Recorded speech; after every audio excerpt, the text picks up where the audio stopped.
Welcome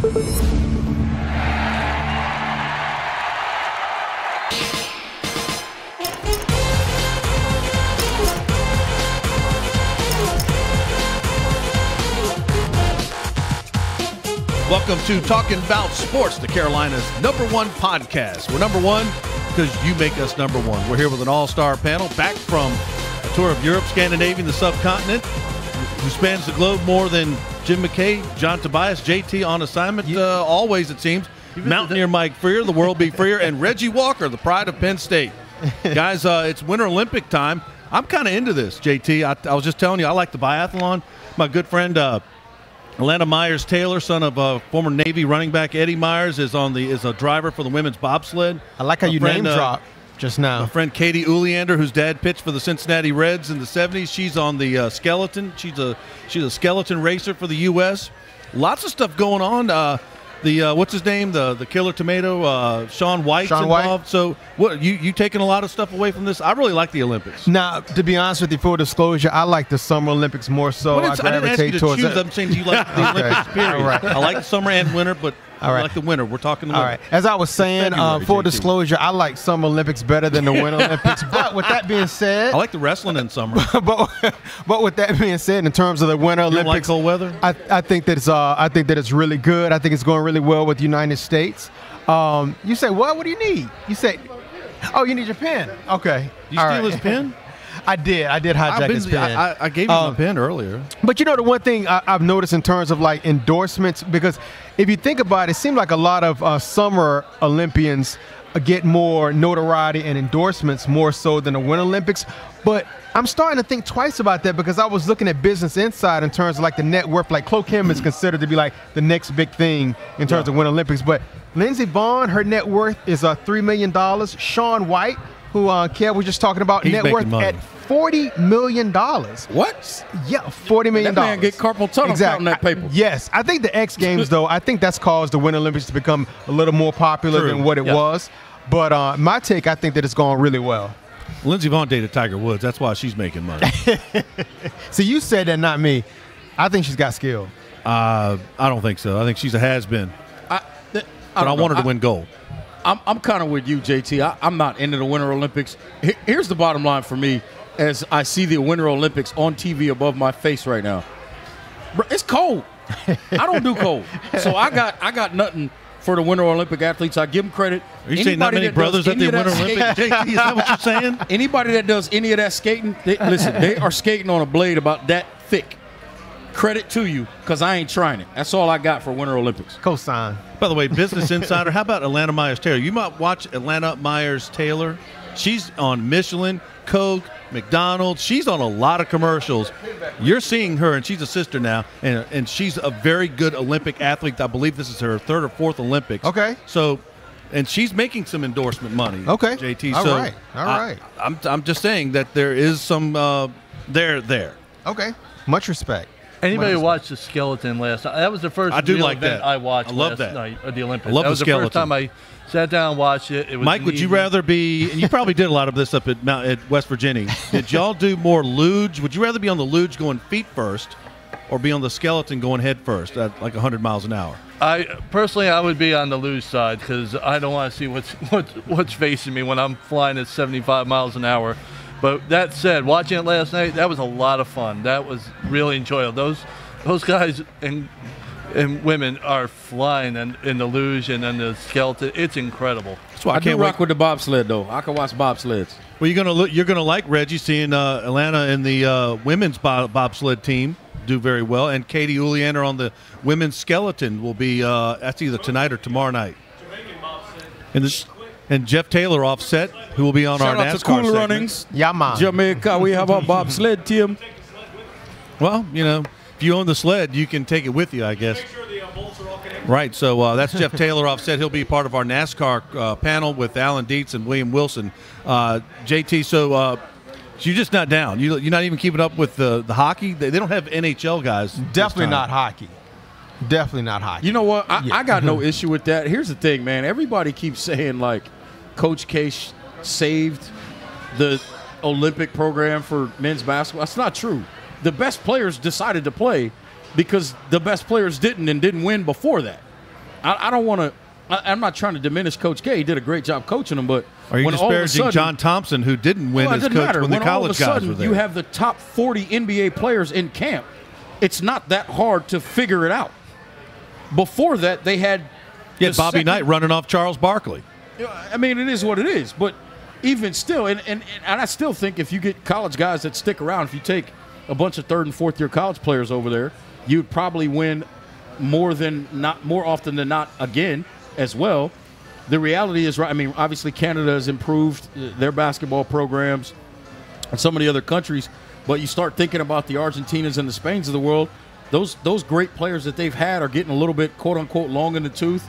You know, you think about Argentina, where you have Luis Scola and I think Manu Ginobili and those kinds of teams. So it's a different animal right now. But like getting back to the Winter Olympics in particular, look, man, it's cold. I can't do nothing with that. So JT, I think the last Olympic team, not USA, to win basketball gold was the Argentines with Manu Ginobili, Luis Scola, and that group in 2004 in Athens. It was 2004, correct. Yeah, that was when we had Tim Duncan, Allen Iverson, Larry Brown was the coach. Well, there you go, Larry Brown. Name me 3 other players on that team. In terms of what, U.S.? Yeah. LeBron, Carmelo. Amari Stoudemire, D-Wade. No. On that team, the team that didn't win. That's the team you're talking about. You're not talking about the team that. Yeah. The team that did. Who else played? Who else didn't? Amari Stoudemire, D-Wade, LeBron, Allen Iverson. They just didn't play. Tim Duncan. Right, because that was like back when they were like young. Because they were in that 2003 draft. So it wasn't that many. All right, so I can't think of anyone else. By the way, WLS in Chicago Saturday had a graphic up behind the news desk that had P.F. Chang 2018. And Jeff Taylor was not, or Kevin Tolbert were not responsible for that graphics package. Neither was I. But Carolina's connections to the Pyeongchang, South Korea Olympics are men's hockey player Bobby Sanguinetti formerly of the Carolina Hurricanes, long track speed skater Kamani Griffin of Winston-Salem. My hometown. Your hometown, JT. Yes. Long track speed skater Heather Bergsma of High Point. So that's the triad. Connection. Yes, absolutely. There you go. So, Winston-Salem, Greensboro, High Point. By the way, speed skating, another great sport to watch for the Olympics. That's a lot of fun to watch. Didn't Eric Heiden do that back in the 80s? Oh, yes, he did. I think Eric Heiden. 1980. Beth Heiden. 1980 in particular. Yeah. How old are you? Older than you, JT. So this we're going off the rails. We're going off the skeleton. It's always off the rails with you down on the other end. Track here. So I don't know. Maybe we should just save some time for our NASCAR segment coming up. All right, we still got some Charlotte Hornets, some college basketball. JT's got to bring us up to date where he's been lately. He's been to see my VCU Rams in action. Apparently, always hadn't been much to see lately. Let me tell you more about that. But we've got more talking about sports from the Dilworth Neighborhood Grille coming up right after this. I need some water.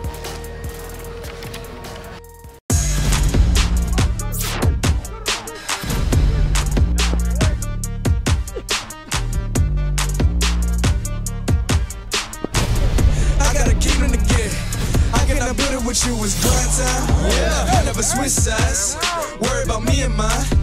I'm about to beat you guys to the finish line. Said I'm prime time, yeah. You working part time, and I'm ready anytime. I can just look at you in town.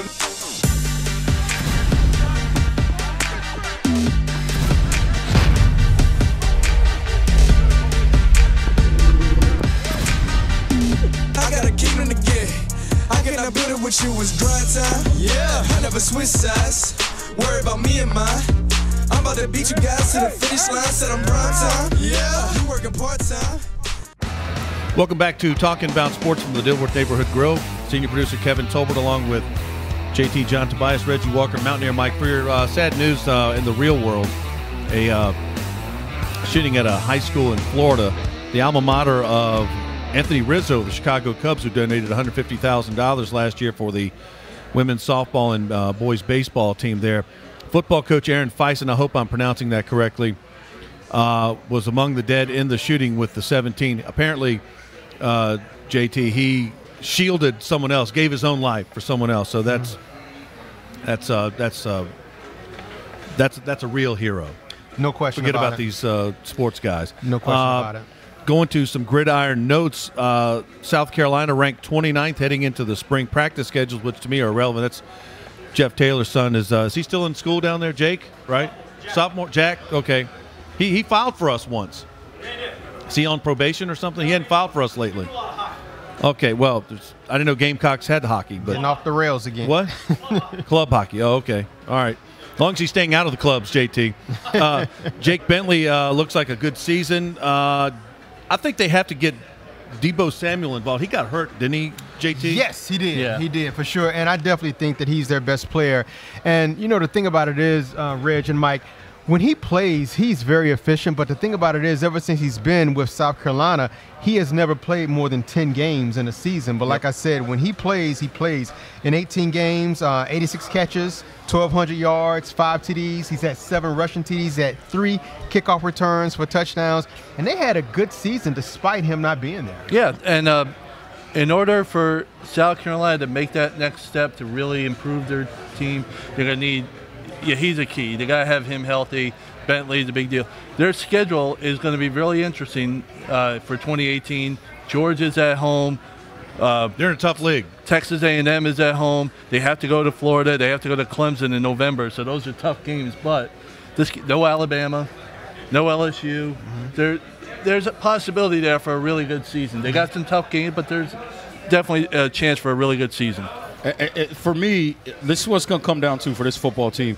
We pretty much know what Bentley is. We know what Samuel is. But what we're going to have to see is some development from Edwards at the other receiver position. Yep. They got to JT, the numbers you just talked about for Samuel, that's great. Where's the help? There's got to be other playmakers to help this. If they want to turn the corner and take the next step as a program, you have to get to the point to where you have multiple playmakers on a consistent basis on the football field so that defensive coordinators can't load up to stop one guy. You have to put them in a situation where defensive coordinators can't sleep at night because they don't know who to stop. Right, absolutely. And to your point, they lost Hayden Hurst, their tight end, and he's going to be drafted fairly high. He's ranked as one of the top 5 or top 10 tight ends, that's coming out of college for sure. But that's a great point, Reg. And Jake Bentley, we're going to have to see how he does because, last year he had 18 touchdowns, but he did have 12 interceptions. I do think with another year under, Will Muschamp in that offense, I definitely think that he would be even more productive for sure. Now, speaking of coordinators, and next year could be the last year of Brad Lambert. For your alma mater, the Charlotte 49ers, who really haven't done much in football, if you ask me, not lately. Were they 1-11 last year, JT? Pretty much. That's called What Have You Done For Me Lately? Exactly. Reggie Walker, do you like the Charlotte 49er hire of Oklahoma State defensive coordinator Glenn Spencer? Love the Glenn Spencer hire. Let's think about this, okay? So we know what Oklahoma State is offensively with a guy like Mike Gundy calling plays. He's a man. They're going to put up points. They're going to get after people. But think about this. Think about some of the pass rushers that have come out of there in the last few years. Think about what they've done defensively to improve themselves. A few years ago, 4 or 5 years ago, they were one of the worst defensive teams in college football. All of a sudden, Glenn Spencer really gets his imprints on that defense. They move up in the upper echelons, and all of a sudden you look up, and this is a football team that's consistently in the top 15. Why? Because they can actually stop people. Again, I'm not suggesting that they were this top 5 juggernaut defense, but in the Big 12, if you're a Big 12 defensive coordinator and you're keeping people under 30 points in that league, you're doing a pretty good job because there's so many snaps, there's so many plays, so many opportunities to give up points. Spencer's done an excellent job of helping this defense grow and become a defense that people actually say, you know what, there are going to be situations to where we're going to have to figure out how to make plays because they will get stops from time to time. I agree. It's a excellent pickup for UNC Charlotte, and they need all the help they can get, obviously. 1-11 last year. Defensively, 7 games, they allowed 30 or more points. If you want to be a success, you can't do that. You're not going to outscore teams right now with Charlotte the way they are. So you better shore it up defensively. If you can cut that number in half, imagine just cutting it down to 3 games a year. Right. I mean, how much better potentially you could be. Right, absolutely. And I like to hear both of y'all's take because you guys give great takes from a different perspective. Reggie by being a former defensive player, and then Mike, of course, by your alumni, alma mater, West Virginia, being in the Big 12 in terms of the Power 5 with Oklahoma State. The only problem with that is, well, the good thing, I guess, to put a bow on it in terms of Glenn Spencer is that by him coming from a Power 5 conference, the moment like this in Conference USA would not be too big for him. And let me add to that, and I don't mean to cut you off. See, the next head coach, because if they stink it up again, then they're getting rid of Brad Lambert. But here's the other piece to this, because I think it's going to take a year or two, probably going to take the second season for his defense to really kick in. But the other piece you have to understand of this entire concept, JT, and I think you were getting ready to pseudo allude to it, is now when he goes in somebody's house wearing the 49ers colors, it's still Glenn Spencer, who came from a Big 12 defense. It's still Glenn Spencer, who was one of the coaches, who was a coach on a defense that included guys like Emmanuel Ogbah. Okay, you're talking about guys that these young kids recognize who they are. There is an automatic cachet that goes up from a recruiting standpoint when this guy walks into a living room. There's only one problem, though, guys. I think we all agree that we like the hire, but there's only one problem. He's a defensive guy. Brad Lambert comes from Wake Forest. He's a defensive guy. The offense is bad. They only scored a total of 173 points. Only UTEP. Why couldn't they get the offensive coordinator? Only UTEP in Conference USA scored less points. So they have problems, guys, on both ends. Yeah, Dana Holgerson's the offensive coordinator at West Virginia. They score a lot of points. If you go back and look, Oklahoma State over the last 3 years is one of the top, I believe, the top 20 teams in the country in plus-minus turnover ratio. That's something that automatically helps an offense because all of a sudden they get the football a little bit more. Oh, yeah, absolutely. UNC Charlotte football coming to an empty stadium near you. It's Charlotte football, not for long. UNCC. Well, what, you better get it right. I called him. I introduced him as Charlotte 49ers football. Okay, all right. I did. Austin Duke, I think he's their most famous alum, right? He played there. The famous football alum? Yeah. No, it's the guy that got drafted by Cleveland, the Browns. All right, well, for sure. There you go, JT, Mr. Charlotte 49ers. Maybe you should be the AD. Not you know more football guy. You know more about football than Judy Rose. No, I know the least out of the 4 people on here for sure. There you go. I'm just riding on y'all's coattails. We've got Charlotte Hornets and some college basketball coming up. We've got much more talking about sports from the Dilworth Neighborhood Grille. Where them wangs at? Not wings, wangs.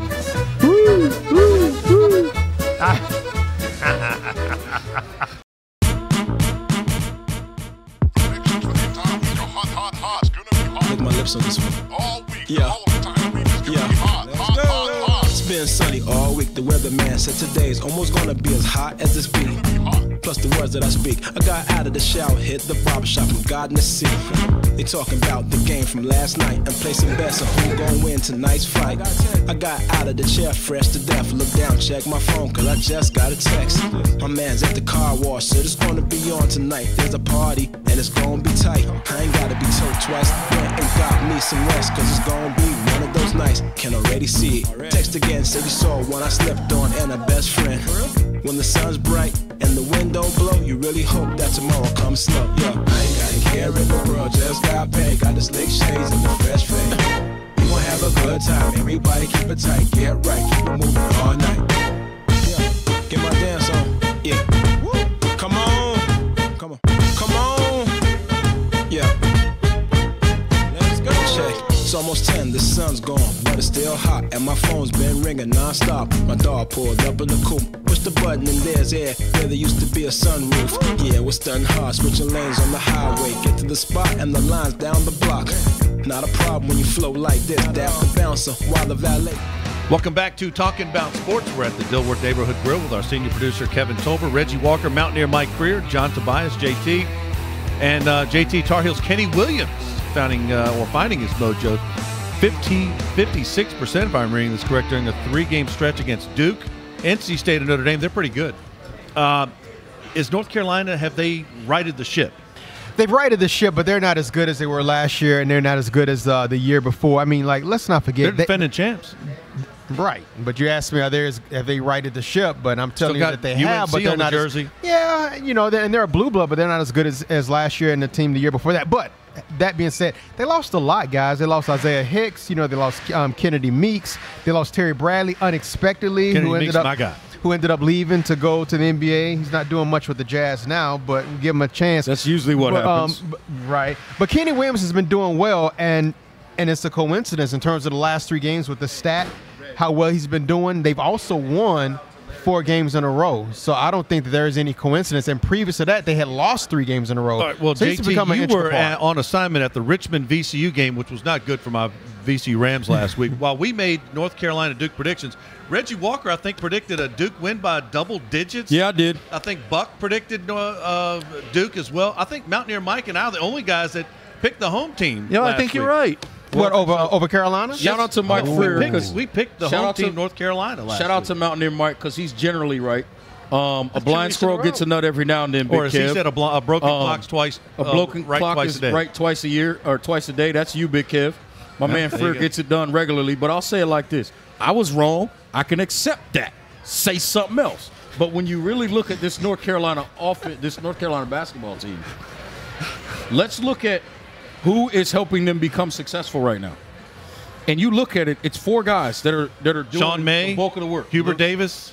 Joel Berry, Luke May, Kenny Williams, Oh, they're Theo coaches Pinson. now. Guess what they all have Sean in May common? ate his way out of the league. They've been in school. This is at least their 3rd year. When you have older players that know how to play, they may not be the most talented, but they understand how to show up in big moments, in big games. Williams did that to start with in the Duke game, and we saw what Theo Pinson did. Without scoring a lot of points, his impact on that basketball His game defense. was tremendous. Yeah. That's how you dominate a basketball game without scoring points. But to your credit, Reg, you did say Joel Berry was going to be the man, and I think he stepped forward in that game. It was going to come. I said it. It was going to come down to him and whether he played better in big stretches or Grayson Allen. And in the second half, he dominated Grayson Allen comparatively from a floor game standpoint. I'm not talking about just points and assists. I'm talking about from a floor game standpoint, getting his team into the sets they wanted to get into, running their offense, getting them to be on the same page defensively with rotations and all of those types of things. Grayson Allen's group seemed a little bit more out of sync, especially down the stretch. They weren't able to get the shots they wanted. That falls on the point guard not getting his team in their sets. I'll tell you that the thing, if you're a North Carolina fan, the thing you like during this 4-game winning streak, they're back to playing the way Roy Williams likes to play, up and down the floor, and they're hitting their shots. I think 3 of the 4 games in this win streak, at least 50% from the field. The problem is they still have defensive issues. They do. Against NC State, they won the game. They still give up 89 points, 55% from the field they allowed. They came away with the win. Luke May had a monster game against NC State, but really, if they're going to go forward to really JT contend, from World they Sports got to play Enterprise, better Channel 3 and defense. Fox 26 to Waterboy. Wow, how the mighty have fallen. But look where I am. The way they play, first of all, and when I played basketball in high school, our coach tried to run something similar. I'm not going to say it's the same thing. I'm not going to be disrespectful to Roy Williams or anything, but I love what they do, even off made shots. They get the ball out of the net quickly. The point guard picks the side of the floor. They've got 2 guys running the wings on the other side. They get the basketball up the floor. They probe you to get easy opportunities. If they can't, then they bring it back out and run their sets. But you got to love the aggressiveness of this basketball team. And I'll tell you guys, another thing I noticed, even though Carolina an older group than this Duke group, you know what I noticed? They were in better shape. A lot of those Duke guys, there was a lot of substitutions, especially with the big guys, Bolden, Bagley, those guys, a lot of substitutions. I saw a lot of bending over, grabbing the shorts from the Duke guys, not so much from the North Carolina group. Now, JT, who's going further? Bagley's been, I think he's missed a couple games. Yeah. Who's going He's further? nursing the injury. North Carolina, Duke, or NC State? Or do they have a shot at making the NCAA tournament? Or there is no question they have a shot. And like I said, if anybody should be coach of the year right now in ACC, it should be Kevin Keats. I mean, I know there are other teams that are doing Tony really Bennett, well. former Charlotte Oh, well, yeah, I forgot about Brad Tony Brownell Bennett. at Clemson. I forgot about. Well, I have Kevin Keats over Brad Brownell because no one really expected him to do I used to well. host the Brad Brownell coaches show. But the thing about it is that Wilmington. NC State, they're playing really, really well right now. They Nice beat win Syracuse last last night, and Yeah. the thing about it is Syracuse is not Syracuse of yesteryear, but they're still formidable. And just think of the other teams. Speaking of Clemson, think of some of the teams that they've beaten that no one thought that they would beat, guys. They beat Clemson. They beat UNC. They beat Duke. You know, Dennis Smith Jr. is gone. Yeah. You know, Cat Barber from a few years ago is gone. They don't have like any prominent high-profile players. David Thompson's and he gone. has those guys balling. They They really had an excellent chance on Saturday against North Carolina to sweep that at home. Luke May really saved the day for North Carolina in that game because they had a lot of momentum. They came back. They went on a 19-0 run at one point in the first half when they were down, and was able to keep that game close, have the lead in the second half. It was a really good game, but Luke May was just too much to handle in that game. But I'm with you. I think they have an excellent chance. I think that road win last night is a lot bigger than people think. Yes. Especially if you want to get into the tournament. Winning on the road is big in your conference. All right, huge. Now, before we switch into pro basketball, I mean Charlotte Hornets, big movement. Mountaineer Mike, you were breaking down the trade ticker last week while we were on the air. In fact, we had a couple of trades while we were on the air. Some of your fantasy guys were heavily involved in the trade and are now making more of an impact at where they went to as opposed to where they came from. Yeah, the trading deadline has a lot of. This is a big trading deadline, a lot more than you're used to seeing, and a lot of big names going. And the Cavs sure got better. Yeah, the Cavs really changed it up. Looking at the daily fantasy teams to look at, players to look at for next after the All-Star break. There's some Duke.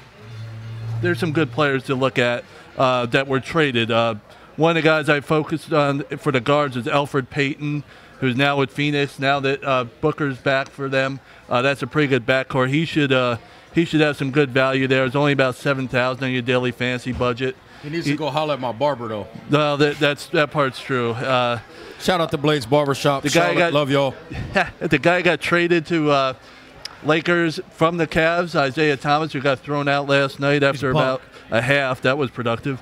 Assuming he doesn't get thrown out of games, he could find himself, once Lonzo gets back, being pretty productive coming off the bench for them. They need points. He's only about $6,700 on your fantasy budget for now. He might go lower if when Lonzo comes back.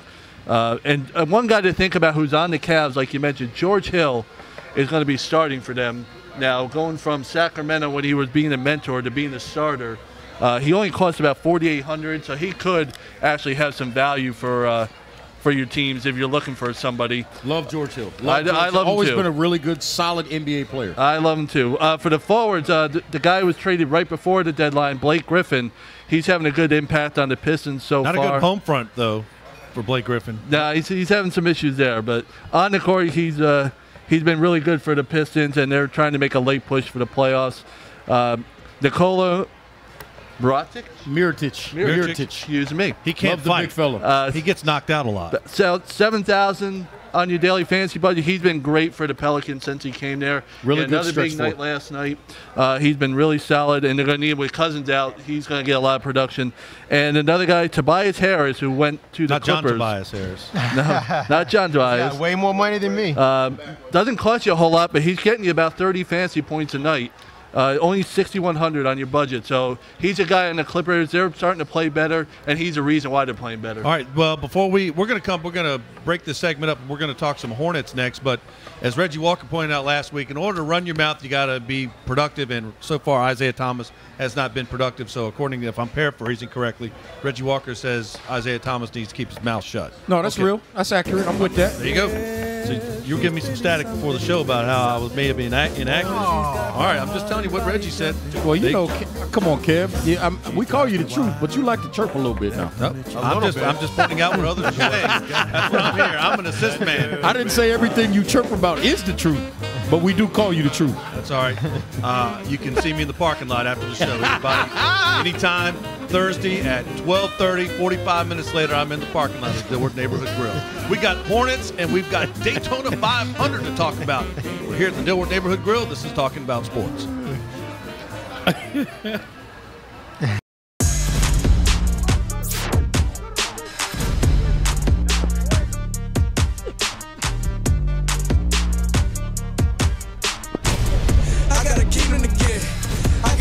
With you was grind time. Yeah, I never switch sides.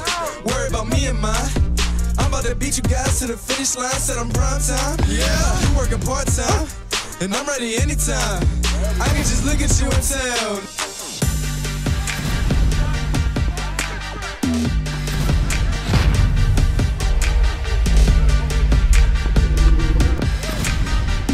I when I build it with you was grind time. Yeah, I never switch sides. Worry about me and mine. I'm about to beat you guys to the finish line. Said I'm prime time. Yeah, you working part time. Welcome back to Talking About Sports. We're here at the Dilworth Neighborhood Grille. Kevin Tolbert along with Reggie Walker, Mountaineer Mike Freer, John Tobias. We got Charlotte Hornets now, but next segment we're going to talk Daytona 500. Alan Dietz, Jeff Taylor coming back, and William Wilson, the best dressed man in all of podcasting. We're going to be here talking some Daytona. But first, Charlotte Hornets, JT. And as you were on Twitter, by the way, I saw you on Twitter from the Duke Georgia Tech game. But you want to connect on Twitter? It's We Talking Sports 1. So make sure you hit us up with a question for John Tobias, asking him where he's going this week. And by the way, where are you going this week?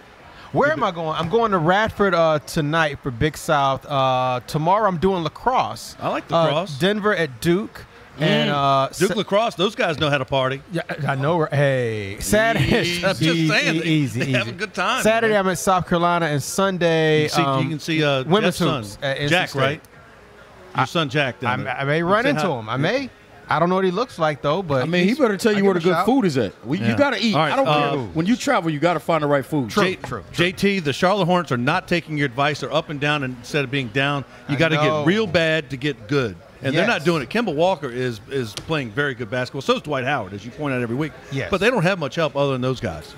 Well, they're 1-4 in the last 5 games. They won last night. They won by 2 against Orlando. Boy, they needed that one. They really needed that. Yeah, well, they did. They needed that one, but like I said, I would prefer that they continue to lose so they can get a high lottery pick. And the number 1 pick ain't coming to Charlotte. Right. I'm telling you that right now. You know, but they're 5.5 games out in terms of like the But how far are they from the bottom? For the 8th spot. I'm glad you asked that question. They're 7 games out. I think they can get from there. From the bottom. So is it easier for them to go to the bottom or to the 8th spot? That's a great question. I would say that it's easy for them to go to the bottom. I would think, but what do I know? I don't think they're going to listen to me, Mike. The problem with the the problem with the Hornets is they're running out of games. Again, we said Gets this late last early. week, and then last week didn't help many. They need, just to finish 500, they need to go 17-8 the rest of the year, and 12 of their remaining 25 games are against teams that have a winning record. Only 8 of the 25 are against teams that are under 20 wins so far. And the problem with the Hornets, everybody wants to break them up. Everybody wants to do away with them. Here are 4 big reasons. They just want to get rid of Rich Cho. You can get rid of Rich Cho, but the guy you would bring in has to deal with these things. MKG, 2 more years at $26 million. That's why you want to get rid of Rich Cho. 3 more years at $76 million. Cody Zeller, 3 more years. He plays hard. He plays hard, though. He earns his money. And Marvin Williams, 2 more years at $29 million. Theft. Okay, I'm glad you said that. Theft. Like I said, and I'm going to go back to this, and all you Hornets fans, get mad at me if you want. Come at me on Twitter if you got a problem. He's with in it. the parking lot right But now. I'm telling you right now, I'm sick and tired of everybody complaining about Batum's I do. contract. I complain Y'all were the about ones it. that said they better pay him I never because said Jordan's that. been cheap. I'm not talking about you. I'm talking about these fans that's hating about it right now. My And son- the second my piece, son hates I've been Michael saying Jordan. for years, Marvin Williams is not good enough to be a starter on a championship caliber team in the NBA. No disrespect to him, but that's not his game anymore. Rich, some people I'd may rather meet have you in the J.R. parking Reed. lot. That's all right. They could come see me. But tell them, let me ask them this. Bring some Am wings I with wrong, you. though? Because these are the You're wrong on same Marvin. players they want to run out of town. You're wrong on Marvin. Then take Marvin off your list. Take Marvin off the list. Okay, then if you take Marvin off the list, then I'm not wrong. Now, then I'm wrong. Hold on. This is a very lively and spirited group here today, and I want to say salty. this: my son is 23 years old, former college football player, but now is a big NBA fan. John Tobias. Okay.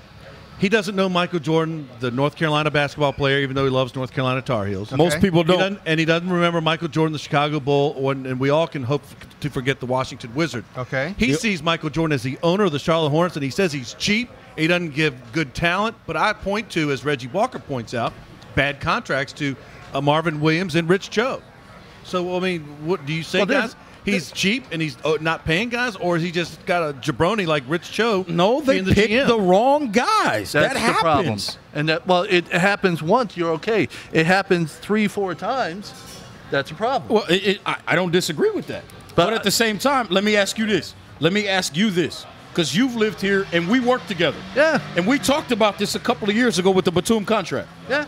And we said, if everybody in this town and everybody was screaming, if Jordan doesn't pay Batum, who earned it because he had a great year that year, he's cheap. So he paid him. And that's fine. And I'm one of those that want him to be re-signed here because they made the playoffs his first year. Well, that's fine. The fact is, though, he's still been underperforming. At the very least, has been underperforming. So, and you're stuck with it. That's a problem. That is a problem. And that falls on the GM. Speaking of Rich Troy, I think that we have two problems, guys. Number one, you guys have clearly brought up in terms of the contracts. I mean, Reg is salty about, people, Reg giving is just pushback. Salty today. I'm about salty Nicholas today Batum. in general. And I totally see his point. So you have two elements. Number one, in terms of signing guys to questionably bad contracts. And then two, the drafting. Let's talk about that briefly. Yeah. So Rich Troy was hired in June 2011 to be the GM for the Hornets. Whenever you have a lottery pick, am I right or wrong? When you draft a lottery pick, you envision them to be somewhat of a star, even maybe a superstar, if not a quality starter. A lottery pick, and the reason, and before, because I see you, Reg. I see. No, you good, baby. You good. We good here. The thing about it is this: I'm thinking of some of the lottery picks that Rich Troy has drafted, and then we can go ahead and look at that in its totality. He drafted Kemba Walker. Boom. Okay. 3-year college player. He drafted Tobias Harris. Now, Tobias Harris is not a lottery player. One and done. But Tobias Harris has been a good player. He's averaging 17 points per game. I'm going to have a theme here. Keep going. He drafted MKG. Yep. Okay. One and done. He drafted Cody Zeller. 2 and done. He drafted Noah Vonleh. 1 and done. That became He drafted Batum. Frank Kaminsky. Senior. Okay. And last but not least, he drafted Malik Monk. Well, they 1 and played done. him. So and with all that being said, None of those Frank guys except Kaminsky is the same Kemba guy he is an was in all-star. college. You knew what he was. Kemba has turned into a very, very good NBA player after 3 years in college. Okay? You do the math on the rest of them. It's all guesswork. That you can look around the entire NBA. Everybody keeps saying that all these GMs are geniuses. Okay, somebody got Kevin Durant right. Well, guess what? Don't give them too much credit in Oklahoma City. Portland took Greg Oden. So who screwed that up?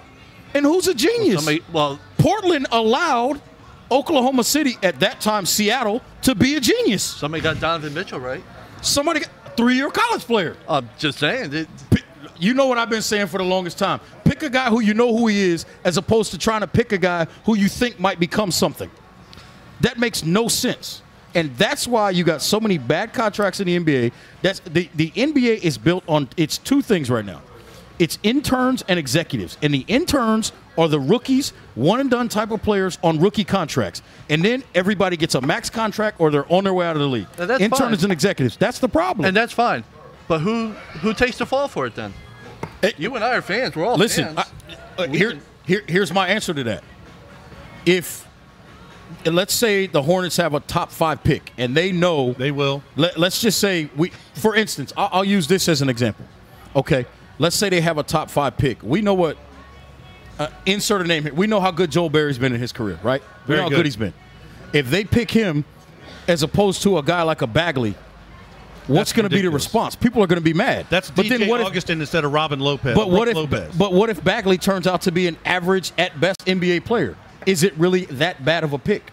The problem is, I remember a conversation a few years ago. We should have picked Justice Winslow instead of Frank Kaminsky.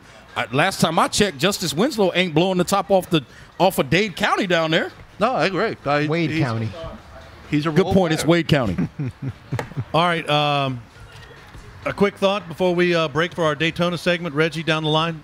Yeah, quick thought, man. A couple of things. Keep an eye on this NCAA probe, college basketball FBI deal. A lot of moving parts. It's out there now. You guys probably saw commercials. Carolina Football Showcase is coming up soon. Shout out to Charlotte Catholic coach Larry Kennedy. Coach, I hope you got some players coming out there for us. Shout out to him. I know he's watching right now. Shout out to my barber and my barber shop, Blades over there, man. They cleaned me up this week. Shout out to my man. And Warren, what's up, baby? And D's Patriots lost the Super Bowl, and he's a Georgia fan. So bad month for him. Shout out to the barbershop. My final thought here is, as a baseball fan, it was good to see pitchers and catchers report this week. Very good. Go Giants. And Reds. Yeah, and there's a lot of optimism in San Francisco. Yes, sir. And, I'm looking forward to 6 weeks of everybody thinking they're going to have a shot to win the division, and including my Mets. Well, you got Jay Bruce and Todd Frazier, so that's good. All right. My final thought is that I had the privilege of covering Zion Williamson last Thursday, the Greensboro Day, Spartanburg Day game. And let me tell you what, from an excitement standpoint, guys, he is as advertised. He is extremely exciting, explosive. I think that he's going to do well at Duke, but I'm not sure if he's going to be like a superstar, mainly because he plays like an inside player. Kind of reminds you of Barkley in a way, but he is not as tall as what people may project. Because I thought initially that he was like 6'8", 6'9". He's 6'5", maybe 6'6". So that's not me throwing shade on him. He's very well-mannered kid as well.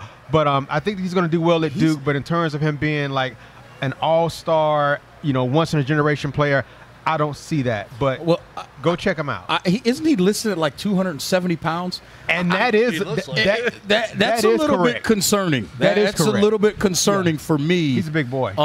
Because if you're going to play on the perimeter and be that big, and listen, LeBron has made a career out of it. LeBron 260, whatever he is. I'm not saying Zion can't do it, but that is a little bit disconcerting for a kid at this young of an age. I hope he can find a way to. I hope that is a controlled 275, not an out of control 275. All right, last for me is the North Carolina High School Wrestling Tournament is this weekend up in Greensboro. Mount Pleasant has 9 wrestlers up there. Lots of guys are involved. Lots of guys from Cabarrus County, Mecklenburg County, the Cannon School. Dustin Barnhart, Nate Eisenhower from Mount Pleasant, regional champions at 285 and 195 respectively. Nate Buchanan from Central Cabarrus going to UNC Pembroke next year. And my favorite wrestler is Lincoln Smith, the 3A region champ from West Brunswick High School. A signee with Reggie Walker's Queens University with Ken Churchow, new head coach at Queens. So there you go. We've got NASCAR coming up. I want to thank Reggie Walker, Mountaineer Mike Greer, and John Tobias. Let's go racing, guys. We've got NASCAR to talk about with Alan Dietz, Jeff Taylor, and William Wilson coming back here at the Dilworth Neighborhood Grille on Talking About Sports. All right. Grub time.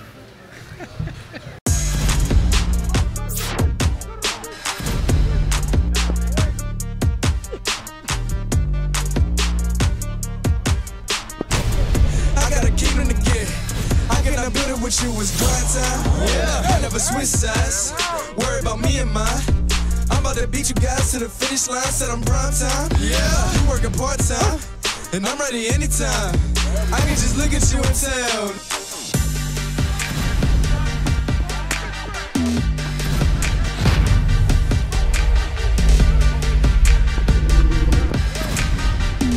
I got a kingdom to get. I cannot put it with you was grind time. Yeah, I never switch sides. Worry about me and mine. I'm about to beat you guys to the finish line. Said I'm prime time. Yeah, you working part time. Welcome back to Talking About Sports with JT, Jeff Taylor, Alan Dietz. How are you, brother? Where you been, man? Out and about. South Carolina. I've been hanging out in South Carolina. You've been Gamecocks. A few laps down. Yeah. We got our NASCAR All-Stars here. We got a NASCAR All-Star group here. We've got the Daytona 500 this weekend. And, Alan, last time I saw you were wearing a tuxedo at, what was it, the Xfinity and Camping World Truck Series banquet? It was the Touring Series banquet. So it was the night before the Xfinity and the Truck Series. Well, you look good. You get a William Wilson custom tuxedo? Yeah. It was actually by the way, I might custom add, made. I'm not just doing. Will never hadn't told me to say this, but why rent a tuxedo for $100 or whatever when you can go to William Wilson and buy a tuxedo for how much, Will? Look at $300-400. There you go. So I mean, you rent for $100, $200, or buy something. And you keep it as long as you keep your weight down, and you're good. And it is custom fit, right? Oh yeah. So and it's the highest quality. Even though fabrics have gone up lately, it's still it's very high quality. It's like narrow here and big here. We all are. Jeff Taylor. Who's on the pole? Is it Alex Bowman? That'd be Alex Bowman in the 88. As William Wilson and I were talking about, that crew is used to going fast. They're used to going fast, and I think at Daytona and Talladega. At Talladega, we were Talladega. talking about plates. I like Denny Hamlin early. My lean is Denny Hamlin because he's fast and he's a veteran. He's on the outside, isn't he? He is. He's on the outside, and I don't know if we'd get into favorites yet or anything like that, or what we're going to talk about down the road, but I don't know where to go with it this year. I mean, this is really kind of the first year that I've sat here and said, I don't, anybody could get to the front. And I think we'll see a lot, from the twins that they'll run. But I could see an Alex Bowman. I could see Darrell Wallace getting up there. I love Darrell Wallace. It's like you could almost draw a name out of a hat this year and get somebody to the front. Well, Alan, isn't it like we've seen in years past, guys come out of nowhere, guys who may not be on one of the big teams, but if you're drafting and if you're on the last lap and you just somehow slingshot, guys like Ward Burton come out of nowhere and win the 500, right? Well, that's the thing, and you got to survive 200 laps of carnage and every other thing. I mean, look how Kurt Busch's car looked last year after he won the race. But the one thing that I've noticed out of this year is the Chevy is kind of unknown with the debut of the Camaro. It seems like it's got good single car speed, but it doesn't look real stable in the draft. The Ford is probably the slowest of the three as far as in single car runs, but I think they've got the best aero package as far as the race goes. But the Toyotas, I think if you had to have the total balance, you mentioned Denny Hamlin, I think the Toyotas have got it. Listen, it's just like Jeff said. I think that when you go to Daytona, I think anything could happen. But I think the Chevys are going to have a tough time because those cars have been all over the place all week so far. Yeah, I could definitely see that. The thing with Daytona and Talladega, it's a crap show. Mm-hmm. I mean, it's literally all bets are off. It's like rivalry week. All bets are off. And the thing is, any driver you name at some point will probably be at the front at some point. Right. Because you could be in first place on lap number 1, 18th place in lap number 3, and third place in lap number 4. I mean, it's just that's plate racing. With them lowering, so now you got a bunch of unknowns, a lot of new guys with new teams. This new, no minimum ride height package. They changed the spoiler hubs because these cars are a lot faster now. And a lot more unstable, yeah. They're unstable, they're fast. There's going to be a lot of wrecks. You talk about the Camaro and stuff, yeah, and you throw in the rule change, lowering the cars. And on top of that, now you got, 5 guys going over the wall instead of 6. Yeah. And you're talking, we think about the stage racing and how cool that was last year, and people ask me, what do you think about the stage racing when we get to Daytona and stuff like that? To me, the Daytona 500 is a different beast because to me, if I'm a crew chief, I'm not worried about the stage racing this time. I want to win the race, number one. Number two, I got to get my pits down. I mean, those pit stops, I think during the last Sunday's race, they were going 15 seconds. Yeah, they're like 15. 16 seconds. You're talking 3 or 4 extra seconds. 5 guys over however many races and just getting that routine down. It's going to be a little interesting. And we talk about, a lot of different factors, but in that race on Sunday in the Clash, Brad Keselowski won the race out of the pits, and he stayed out front. Mm-hmm. Having gone over the wall, I'm still trying to figure this thing out myself with these pit stops. What do you see being the biggest thing, William, as a guy that did work on pit crews, that these guys that they're having to adjust with? The gas man can't do anything but fuel the car, so he can't put wedge in it. Did I see real quick? I'm sorry to interrupt. I thought I saw one guy kick a tire. The fuel guy kicked the tire back toward the wall. Well, that's all he can do. I mean, is that all he can do? Okay. All he can do is kick the tire if it's just rolling by. But with the over-the-wall guys, what's the biggest difference? Right now, there's no one thing that's biggest difference because all of it's different. You lost a tire carrier, basically. Yeah, you did, but you need that, so now you got a jack man, and all the choreography is different now. Every team's choreography is different. For years we used the choreography the Wood Brothers came up with, for decades. When I first got in NASCAR, we had 7 guys. Right. But then they changed the fuel delivery mechanism on the gas can, so we went to 6. But we didn't lose anything. We just didn't have a catch can guy, so there was no real loss. But you don't have anybody taking the lugs off the left side tires now, right? So now when you before the tire changers get there, used to all they had to do was take. Now they're having to take the lugs. To take lugs, and at least one of them have to take the lugs off. The jack man's going to pull one off, but the other one, your terrier's going to bring it off. He's going to basically snatch it off and start it rolling. Then your jack man's got to make sure it doesn't roll out of the pits, depending on how your stuff is set up. So it's going to be really difficult. But the one thing though, if the guy that's doing 2 jobs, the guy that has 2 jobs, he no longer has to jump off the wall. Mm-hmm. So he gets to actually stand on pit road and then just run across. That helps some. If you got 2 tires you bring in, you're going to rip your shoulders out. So I think it's going to be something. I think the day of 11-2s, 11-3s pit stops are long gone. Either that or before the season's over, they're going to go back to 6 guys. Right. I just think it's going to be too much calamity, and you're going to end up with too many guys. 'Cause you don't have your normal rhythm of you're going to get in, get off, get in, get off. You're going to have guys going to be stuck on there. Plus, now you know you got the rule. Now the whole car has to be in the pit box. You're going to see a lot of pit road penalties Sunday, I would say. Guys going to be backing up because they're used to sliding in. As long as they got 3 tires in, they're good. Now that's all done. There's a lot involved with this that people just don't understand the idiosyncrasies. Races truly will be won and lost off pit road this year. We've pointed out some comings and going. Alex Bowman in the Hendrick Motorsports 88 is at a nationwide for most part. Multiple sponsors.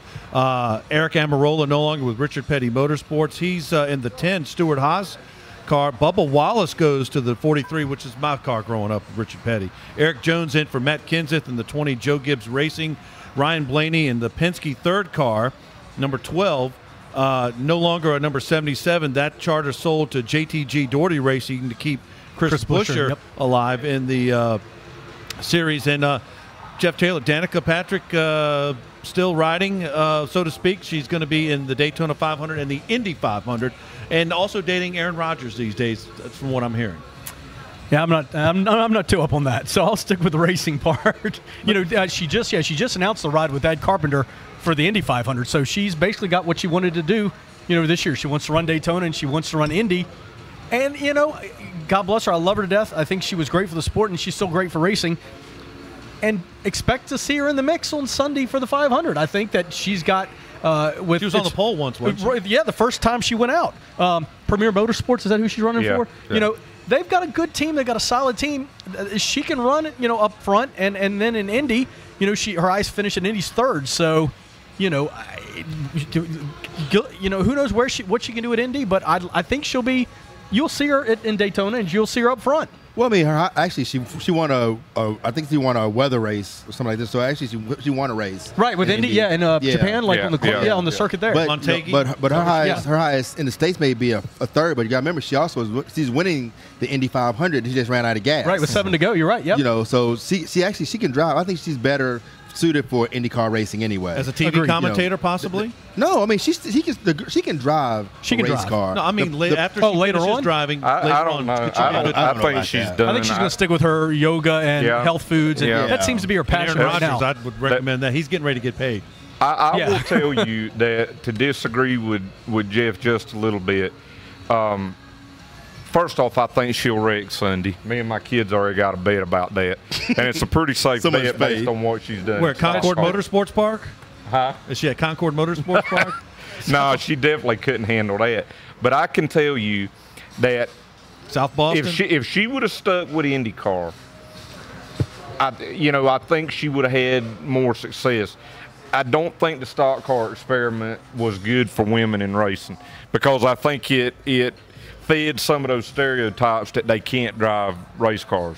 She wrecked a lot of race cars, and the thing about it is there were a lot of wrecks that she was in that she didn't cause. But the thing I'll tell you is when you look at Martin Truex, when you look at Jimmy Johnson, when you look at guys that won championships, whether it's luck or it's your year or whatever, they always seem to miss wrecks. And she always seems to get in wrecks, whether they're her fault or not. Yeah, but I think, though, I can't say the experiment failed. I think she was set up to fail because they took her straight from Indy cars straight to Cup. She took her straight from IndyCar to Cup. She did that. She didn't write a check for her own. Well, that's true. But she wasn't going to walk away from NASCAR. I mean, when they came up and said, "Hey, we want you to run NASCAR top level," she's going to jump on. She's going to jump she on. didn't have a choice. Yeah. She's going to jump on that. If somebody walks up to me right now and says, "William, you want to play corner for the Panthers? We give you $4 million." You done? I have no business being on that field, but you're going to be $4 million. I'm going to go. Yeah. But they should have brought her in through Xfinity.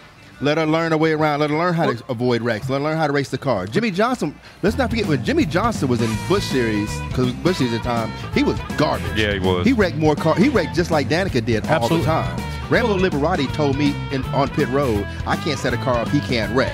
So, but then he learned, he chopped his ropes, learned his ropes, then he figured out how to race it. Then he moved up. Yeah. Well, body shop guys have to have jobs too. Yeah. I mean, that's what the Bodine brothers were for. All right, we've got more NASCAR to talk about. We've got another segment. We got to get our winners and losers, and what's the best looking car going to be? Coming back with more talking about sports from the Dilworth Neighborhood Grille. Best looking car is one in Victory Lane. So when What would I do if I could celebrate like an NFL player? Well, my celebrations have been known to be pretty wild already. I took my whole team sliding through the grass at Charlotte. I don't celebrate much. And then you know how they grab the ball and like they spin it or they spike it? I've always wanted to like grab my helmet and do that. Like, woo. Well, there'd be no dancing for sure because I can't dance. Well, I'm not a dancer, so I wouldn't be dancing. That's for sure. I'm not a good dancer, but I would dance if I won the championship. Absolutely. Will I twerk? No. I know that's what you were thinking. I can dance. I can do it all. So if we're at Homestead, I promise you I'll put on a really good show. I like doing my donuts, and that's about it.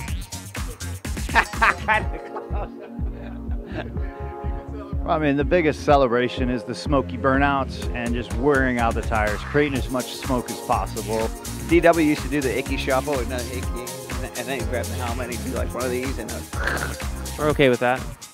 Yeah, I think those guys in the NFL, some of their celebrations they got moves that I couldn't do. I'm not as good as those NFL guys. They got all kinds of moves. When you get to that top level of sports, it's an accomplishment to not only score a touchdown, but to win a game and to let those guys have some fun with it, because that's really what sports is all about. I'd go dance on the top of everybody's holler with the trophy. You know what? I think I'm probably just going to try to get a kiss and a hug from my wife and my daughter and drink a beer too. It takes the cake, right? I mean, how could you top that? Welcome back to Talking About Sports. It's the Daytona 500 this week, along with William Wilson, Alan Dietz, Jeff Taylor, Kevin Casey, Kevin Tolbert back there. And Jeff Taylor, I want to get your take. We got James King's in the house. I spy groceries. Reggie Walker. Come on, Reggie, take one. Come on, Reggie. Come on, get in here. I spy groceries. See that? As soon as I get off the set, now the food show up. Well, that's on Kevin Tolbert. The real talent got here, so they brought the food. We got some Reggie Walker and William Wilson wings over down there. We got the Bucky Badger cheese pretzel. We got a cheese pizza here. Oh my God, man! That's more than cheese. All right, James, come over here. What do we have here? And by the way, we got NCAA tournament coming here to Charlotte next month. The Daytona 500. Are you doing something special for the Daytona 500? Yeah, I'll call my mom and tell her to stay out of traffic. She lives in Daytona. No, I'm just kidding. Daytona 500. Come down to watch it. It'll be on TVs all day. Come over here. All right. We got James here from the Dilworth Grille. Go ahead, bro. Hey, well, look at what we have here. We have the NCAA tournament coming into town. All kinds of great food for you. Our famous Chicken Speedy Pizza. We are an upstate New York bar. I read about that. Oh, Chicken Speedies are great. Online, was it DilworthNeighborhoodGrill.com or something? That's right. That's Dilworth Neighborhood Grille. Takeout food is blowing up. We use Grubhub, Bite Squad, DoorDash. It's just a major part of what we're doing. I just dine and dash usually. I know that about you. I watch you. What kind of pizza is that? That's our Chicken Speedy Pizza. Oh. It's delicious. Stick nachos. No, we put pork. Squirrel on it in Arkansas. We need some kind of pork. Pepperoni, sausage, some kind of pork. Chicken's too healthy. What are you guys doing for Daytona? Probably a big party here for the Daytona 500. Absolutely. We always have bucket beer specials. They mean many buckets. You got plenty of buckets? Oh, yeah. Oh, yeah, they're here. And when you talk race fans, you got to talk about beer. Absolutely. It'll be on TV the entire race. All right. But race fans bring beer in coolers. Yeah. Southern Comfort will be available too. Weekend, so Thursday, lots of TVs. We'll be taping here on Thursday, the 16th or the 15th, and then 16th is we've got more NCAA. St. Patrick's Day is Saturday, the 17th. So lots of chances to drink, folks. We have a huge weekend. We started off with the Ides of March on Wednesday, so it'll be fun. It'll be fun. All right, James, thank you very much. James King from Dilworth Neighborhood Grille. We've got lots of stuff here. Steak nachos. Reggie Walker's around here. He's eyeing those crab cakes. I was saying before we thankfully were interrupted by this good news here, I wanted to get William Wilson's take and all you guys down the line. Start with you, Will. Some new faces in NASCAR. A guy I really like because he drives the car that I grew up watching, the 43, Richard Petty's car, Bubba Wallace. I think this guy is a potential star. I don't know much about his driving per se, but he seems like a good character. He's just very outgoing. I think this guy could get a lot of marketing, and especially if you win. And I think with the Petty car, maybe some money, maybe they got some something behind them. I think they're going to run up front this weekend. Well, I think it's really neat, though, when you look at a historical perspective. You got Richard Petty, the 43, the King, 200 races, Petty all this. Blue. And then you turn around and and now you got a African American driving his car. That's a big deal. That's a big deal. No one. Could you probably would have imagine ever thought what that. that Wendell Scott would ever thought that African American would be driving? That car of all cars. Exactly, that car, especially. So there's a lot of historical value to that. But I think Bubba could have a lot more marketability, but he only appeals to. He doesn't appeal to only half of his makeup, racial makeup, if you will, and that's gonna hurt him some. He's not gonna appeal as much to the African American community as he does to the white part of the NASCAR community, just because the things that he does, what he's into, a lot of African American markets. I got you. I know what you're saying. It's not gonna appeal to him. I know. But that will appeal to millennials. Where I will agree with that. NASCAR is in such bad shape right now is with millennials, and I think Bubba Wallace and Ryan Blaney both having success is huge because they've got personalities. You look at Chase Elliott, Alex Bowman, and William Byron, Eric Jones, these guys, they're still these corporate robots. But if you get more of these guys, you get more Gregson out of the truck series. But the funny thing is everybody says, hey, we want personality. And Noah Gregson was joking around this week, and he wrecked on the first lap of the truck race last year at Daytona. And he said, when I was wrecking, I tried to wreck as many other trucks as I could. He's joking around. Right. And everybody gives him a hard time about it. I'm like, you can't That's my have favorite it truck both race ways. of the year is Daytona. Yeah. The truck race of the plates, those guys go fast. They go fast. Well, the trucks actually, the trucks, if you let them all equal engine, the trucks are faster. Oh, yeah. Than all the rest of them. No restrictor plates, right? Yeah, They do now. Well, they got they that have them spacer. now. Yeah, they got the spacer. But you're right, man. They want personality as long as the personality fits the mold of the box they want to be in. Exactly. But you're right. No, some of these personalities, but still, at the end of the day, Bubba and all these guys can get people to watch the first 15 laps of the race. But if the racing is too long, too boring, nothing ain't gonna matter. millennials are going to still leave. Now, Alan, is Ryan Blaney, is he a third generation? His dad was Dave Blaney, right? His dad was Dave Blaney. His dad still is Dave Blaney. Yeah, but he still is. So, right. is his grandfather, did he race? His granddad, Lou Blaney, was he raced dirt modifieds and some sprint cars. And then Dave, primarily sprint cars and then in NASCAR. Well, there's 4 generations of Earnhardts. We had Ralph, Dale Sr., Dale Jr., and don't Jeff. forget Kerry, right? And now we've got who? Jeffrey Earnhardt. Is he a threat to win, Will? No. Oh. He's got the best helmet, though, man. Yeah, he does have some dope helmets. That helmet with the Dale Earnhardt on it. And he looks and acts the most like his granddad, any of them, but he does. So you don't want to see him on your back bumper, even if he is a couple laps down. Well, he's not going to wreck you. No. He's just never in really decent. The thing is, he needs better equipment, maybe a better car. Well, that's a lot of things. Remember, Kenny Wallace, never really did I love much. Kenny Wallace. But he got in the Pennzoil car when Steve Park got hurt, and he was top 5 every week. Yeah. Equipment matters. That was an RCR car, wasn't it? No, it was a DEI. No, it was DEI, yeah. And at that time, it didn't matter as much as it does now. Yeah. Equipment really, really matters now. Oh, yeah. I mean, like, you go back to the 88. I mean, right now, I think you could put anybody who's running in Daytona this weekend in the 88 car. Yeah. And they're going to run near the front. Exactly. So whether it's, William Byron or Alex Bowman or Danica, put whoever in it. Yeah. For Dale Jr. a couple of years ago, and he qualified on the pole and he led the most laps. I'll be honest with you. I don't buy into him all that much personally.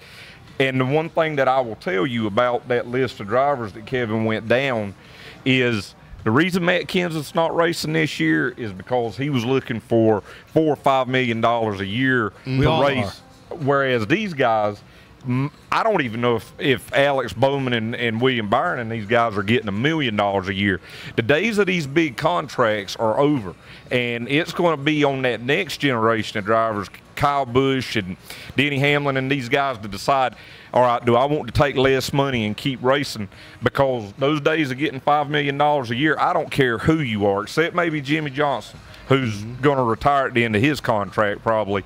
Those days are over. And will we see more of these young guys like this? Maybe. I don't know. It's amazing that we've gone this long into this, talking about the 500, and we haven't mentioned Keselowski or Logano or Kyle Busch. Right. Yeah. We've talked Kyle about Busch the has young not guns. won the Daytona 500, if I'm right, Alan? You are correct. He's never won that. You are correct. But watch out. Those Joe Gibbs cars are fast. Now, as William points out, the best-looking car is going to be the one in Victory Lane with the confetti on it. Always. All right, that's all. Now, before they start, the best-looking car in the race, Will, who do you think come to your mind? I haven't seen all the paint schemes, but that 88 car does look pretty good.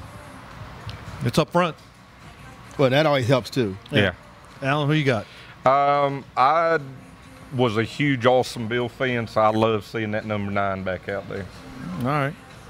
Jeff Taylor? I love the 3. I will always love the number 3. With Dale Earnhardt Sr. driving it. But I know, but with Dylan in it, but still just seeing that 3. And he looked good Sunday. He did good Sunday in the he did Sunday in the Clash, and just seeing that 3. Just seeing that 3 at, and I know he got that seat because of his last name. Right. Yeah. His granddad owns the car. Or his But still seeing 3 at Daytona, it just will always be special to me. But now the 3 is coming back in the truck series too. My boy Jordan Anderson, he's racing the 3 truck. Now I don't mind that. Yeah, and I think I tell you, and we don't talk about the Delco and the Xfinity series. Dale Jr. used to we don't talk about the Xfinity series much. We don't talk about the truck series hardly at all. But you want to talk about a racer's racer, and I know it's a kind of a little segue. Jordan Anderson, he's Little still trailer, one vehicle. South Carolina, right? Yeah. Down in, Yep.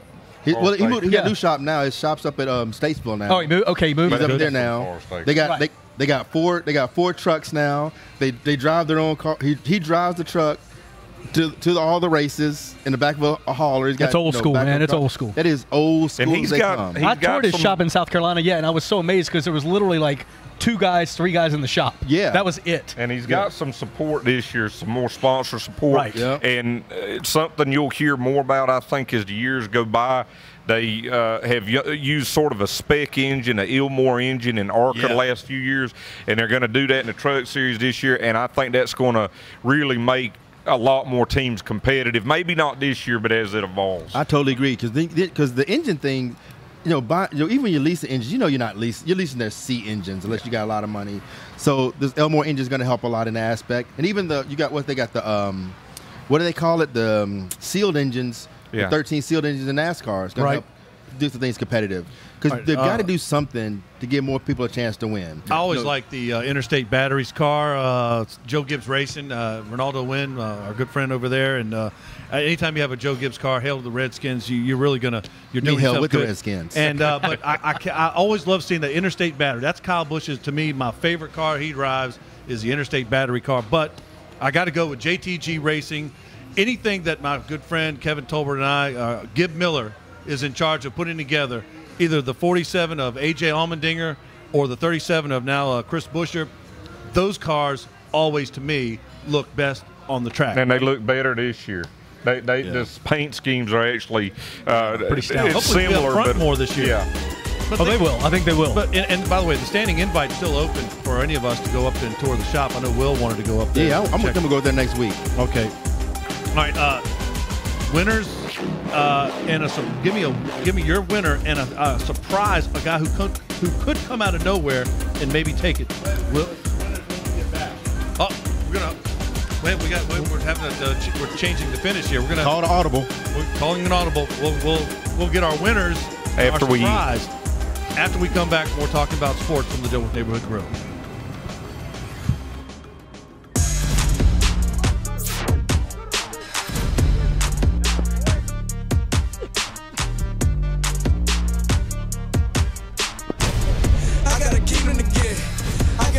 With you was grind time. Yeah, never switch sides. Worry about me and mine. I'm about to beat you guys to the finish line. Said I'm prime time. Yeah, you working part time, and I'm ready anytime. I can just look at you in town.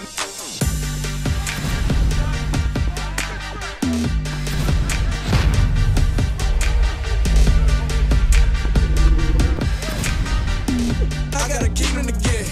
I cannot build it with you was grind time. Yeah, I never switch sides. Welcome back to Talking About Sports. We're talking Daytona with William Wilson, Alan Dietz, and Jeff Taylor. Guys, your best Daytona 500 of all times. Will, who you got? Which one? Which year? Oh man, of all time? All time. Kurt Busch is my boy. So I got to go with last year. All right, well, that's just because good. he's my boy. Well, is he going to be in the golf tournament this year? Or is that he'll be a you never know decision? until about a week before the All right. Alan? I got a couple that I'm going to mention for different reasons. I'll give an honorable mention to 1997, the first year that Jeff Gordon won, and the reason being, again, being a Bill Elliott fan, at 20 laps to go in that race, you had Bill Elliott, Dale Earnhardt, Jeff Gordon, Dale Jarrett, and Ernie Irvin running in the top 5, all battling in that race. All guys that's won the Daytona 500. And then, again, from a purely dramatic standpoint, and I don't want to say it was the best one because it's got the worst memories, but from a dramatic standpoint, the 2001 Daytona 500 had so many big stories in it. Dodge coming back, Fox's first race. The race was unbelievable. You know, Michael Waltrip winning it, and, you know, of course, what happened at the end changed the sport forever. And I think when you look at that race and the impact it had on the sport, there are not a lot of races like that had that impact. I don't like it for the reasons you pointed out, but it definitely, I can't argue for the reasons you mentioned. Jeff Taylor. I'll go 1988 when Bobby Allison led his son Davey Allison to the finish 1-2. I was a big Bobby Allison fan and driving that Miller High Life car. Yep, the champagne of beers, number 12, and to watch Bobby Allison. Unfortunately, you know, then he had the crash at Pocono that almost took his life. Same year, and now he can barely remember it sometimes. And God bless you, Bobby. I love you to death. You're a great man. Still a great man. And then, of course, I got to go with 1998. That's the first time. That was the year. I was going to say 1998. I covered my guy, and I was working for a Wavy TV in Hampton Roads Wavy at the TV time. 10 in Norfolk, Virginia, and it was the first Daytona 500 I ever went to. Oh wow! Was that and I was as Dale came down and was getting all the high fives. He got to me and went out and started doing. Did he give you a high five or he just pulled it back? He leave you hanging? No, he didn't leave me hanging. He never got that far. But as soon as he got to the infield and started doing his donuts, I had my camera and took like 8 or 10 pictures and got him at home. And but like he said, for everything else that happened that day, horrible day. A horrible day. But you know, Michael and Michael winning and Fox, Darrell calling it. There's so many big impacts. Yeah, to that race it's just it's you know, another thing you point out, Fox taking over the NASCAR package, and that, by the way, put Jeff Taylor, Kevin Tolbert, and I out of work. We were at World Sports Enterprises. We had the NASCAR package with TNN, TBS, and CBS, and when Fox took over. I got a job because I started working for Fox Sports 1. Well, sorry. There you go. So there you go. But a lot of people went on to Speed TV, and now it's FS1. So there's always winners and losers. So Fox took NASCAR to a whole nother level.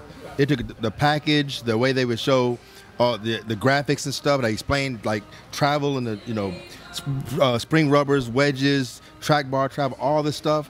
All the graphics and everything, the boogity, that elevated NASCAR to a whole nother level. Is that going to get more people involved, Will? As you say, we need to get more people involved? Well, that's my question. Is that when we started to see a decline in attendance? Because it was so good and it went to another level that people say, hey, I'll just watch it on my big screen at home. The coverage as far as the camera work and things like that was already so good going into Fox that, I've heard some people say that's why as many people don't go to the races anymore. But, it's hard to believe now, 17 years. Fox has had it almost as long as ESPN did that first go around. But I think people stopped going for a different reason. I mean, it costs too much to go. Right. Yeah. And it's too long. And they're too long. It doesn't appeal to millennials. It really doesn't appeal to a lot of boomers either. Well, a lot of people don't care about the drivers now. But I think a big part of it was just the fact that even if the racing was good, even if the ticket price of the ticket was okay, it cost you 3 times as much for a hotel room. It's true. Yeah. Travel. Well, they jack it up like at Bristol.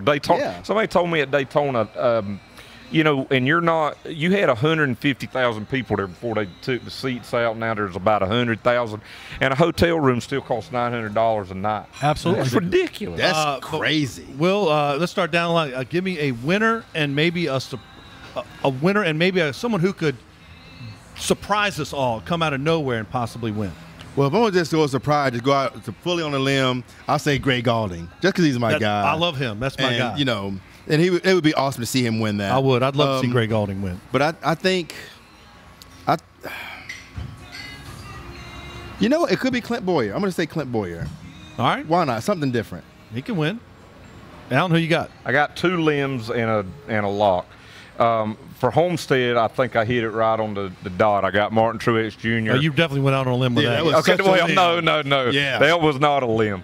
Here is my lock, and it's Brad Keselowski. He's fast. He's very fast. He's in a Ford. With Dale Earnhardt Jr. not there anymore, it's hard to believe, but he's got the most restrictor plate wins of anybody in the sport now. But the two on a limb, my smaller limb, because I think he's got a good shot, is Ryan Blaney, and my bigger limb is Paul Menard. I think the Fords are going to be fast, and I think that those guys all have a shot at it. All right, JT. Jeff Taylor? I guess if I go out on a small limb, and I'm going to go over here with William or whatever, watch Clint Boyer. I think Clint is primed and ready for a win, and I think he can get that win at Daytona. So that's kind of a small limb. I'm going to go with the other side with Penske. I'm going to go with Joey. Yeah. I think Joey Logano brings it home. He's got the experience there. I think those cars are going to team up those three. Yeah. They're going to stay together the entire race, and if they're there at the end, it'll be interesting and to see. Menard, don't forget, he'll be a fourth one that could play into it with those cars. But it's curious to see if they get down to that last lap, who's going to give and who's going to take. And but I think somebody from Penske Racing will get the job done. I'm with William Wilson. My friend Gray Galding, who plays in the Clother Classic Celebrity Golf Tournament. When is that, Will? May 21st. All right, make sure you're there to benefit the. Well, how would you phrase it, Will? To prevent domestic violence, awareness, raise awareness. Raise awareness to domestic violence, and we raise the scholarship money for domestic violence survivors and children of survivors. They can go to college, a BOTEC, a trade school, or a certification program. And Greg Galding is there, and I'd like to see him win. That's one of my limbs. I got JTG, Chris Buescher, and AJ Allmendinger on a limb because Gib Miller, my good friend, is their graphic design director and puts what you see on the track is what he's in charge of. Now, my guys, my locks, I'll even throw Bubba Wallace in on a mid limb. But my guys, I'm going Joe Gibbs Racing. Maybe Kyle Busch wins the Daytona 500 for the first time. And the guy he says Chesterfield, Virginia. I say Richmond, Virginia. It's Denny Hamlin. He's on the outside pole. I'm going to go Chesterfield.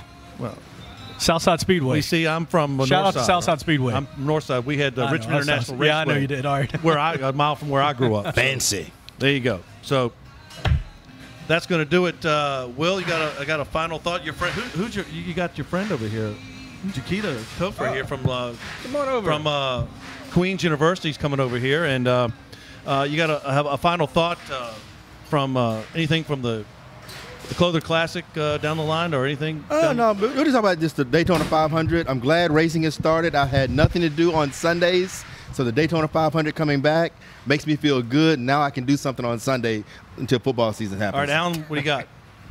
I'm very happy to be here. All right, Jeff Taylor, the JT2. Great to see racing back Daytona, and prayers and thoughts to everybody in Florida. I want to say down in Parkland, Florida. I want to thank Ken Squire for giving me a job at World Sports Enterprises, and Patty Wheeler, who took a chance on giving me a job. She gave me one too. And she gave me one too. And me and Alan too. So I want to thank that and make that very clear. And this Miss Chiquita Kofer from Queens University. What are you? You're the admissions director. Is that right? Something like that. My good friend Lincoln Smith is a wrestler at West Brunswick High School. He's wrestling in the state tournament this weekend. You unlike his dad and me, he made good grades, and he wrestles, and it's very good. Wonderful. And did you like coming here today? I did. This was a great show. I look forward to coming soon. Okay, well, don't be a stranger, and I'll see you at the Clother Classic Celebrity Golf Tournament. When is that, Will?